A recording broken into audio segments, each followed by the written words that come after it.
Om Namah Shivaya. Everything that happens for a reason, that happens for the best. So, is it really true? Let's see. We can have a couple of stories which justifies this.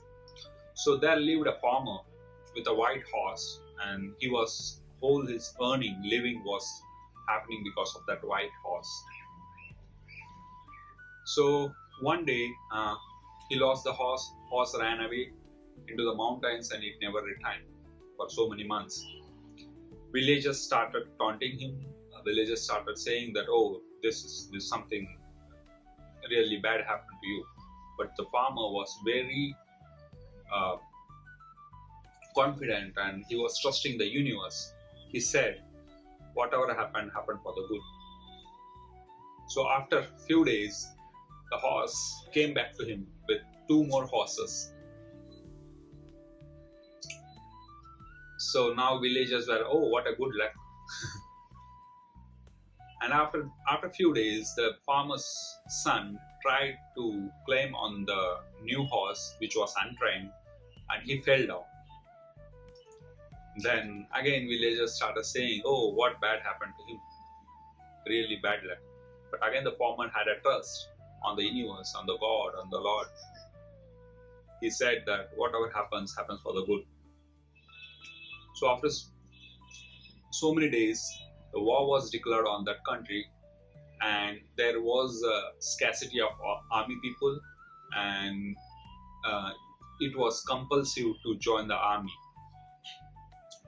Many from the village had to join the army, but this guy could not join because of his disability. So now villagers said, oh, what a good luck. Because many people who went on the war never returned. So again, this farmer said, whatever happens for the good. So when you have a very great trust on the universe or the doer, whoever is driving you, he will definitely give that benefit for trusting. Let's go into the another story, Mahabharata. Indians can very well relate this. This is more deeper one. There were, like in Mahabharata, there were two brothers, Dhritarashtra and Pandav. Dhritarashtra had 100 sons, and the main people in the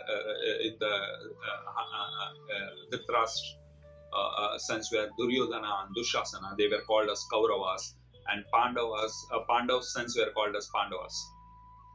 Pandav took sannyasa, so they were living in the forest. But after the death of Pandav, their son returned back to the Hastinapur, and they wanted to claim the kingdom. But Kauravas were not ready to give that. And the Lord Krishna was on the side of Pandavas. That is the side of Dharma. Now, Kauravas tried all things to make sure the Pandavas don't get their share. So they wanted to kill them and get rid of this whole problem. So Kauravas tried to burn them in the wax palace where Pandavas escaped from the tunnel. They tried to poison the Bhima, but still Bhima was saved.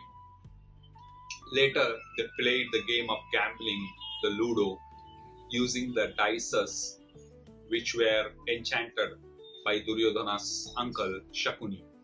So those dices will listen to only those Kauravas. So it was very clear that this gambling would be owned by Kauravas only. They forced Pandavas to play that.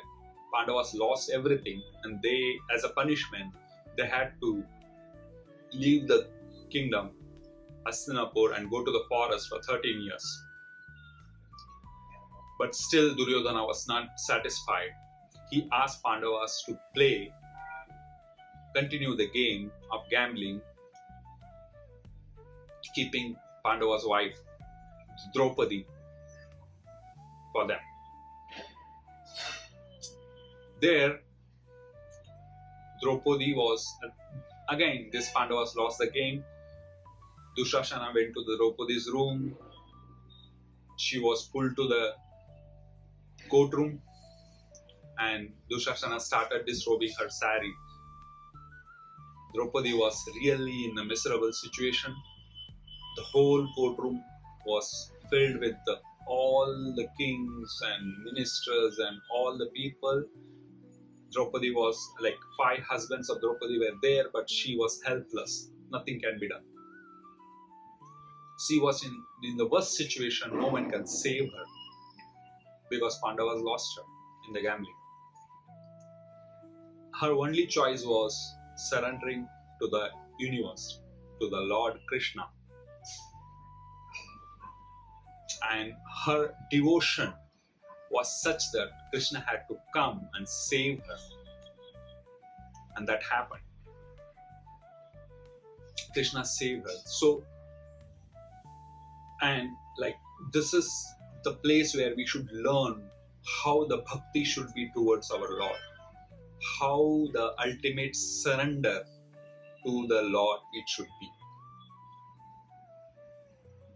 So later, when they went to forest, after 13 years they were back. Krishna asked Duryodhana, tried to convince Duryodhana, just give a small village for Pandavas where they will survive, stay there and make their living. Duryodhana disagreed to this. And the Krishna knew this. This is going to happen. He is a Lord. He knows the whole story, the future and everything. But still he tried to convince Duryodhana. Here the lesson should be learned is do your duty. The Krishna was doing the duty. He knew that Duryodhana will not agree to this, but he was just doing his duty. Despite of the results were known, he was doing the duty. So at last it had to go to the Kurukshetra war where Pandavas were one side and like another side Kauravas, and Arjuna was not happy to fight with his brothers, his Guru Dronacharya, his forefather Bhishma, just for the kingdom. Now, Krishna revealed the whole thing as a Bhagavad Gita, and the main reason why they were facing all these consequences till now. So, whatever happens for the good. How? So let's say Pandavas would have been got that village or might be the share. Still, the Kauravas would have been ruling the Hastinapur, and these are very bad people who could have done lots of ill to the people of that Hastinapur. So God wanted to end the adharma and wanted dharma to be ruled.